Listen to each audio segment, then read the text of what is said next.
Predsjednik Sjedinjenih Američkih Država Donald Trump izjavio je danas da su obavešteni podaci nakon napada na iranska nuklearna postrojenja bili neodređeni, ali je nagovestio da je pričinjena šteta mogla da bude ozbiljna.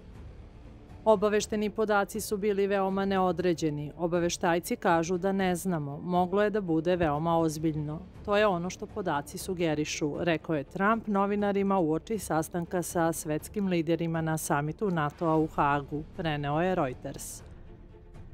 Prema njegovim rečima bilo je veoma ozbiljno. Došlo je do uništenja, dodao je on.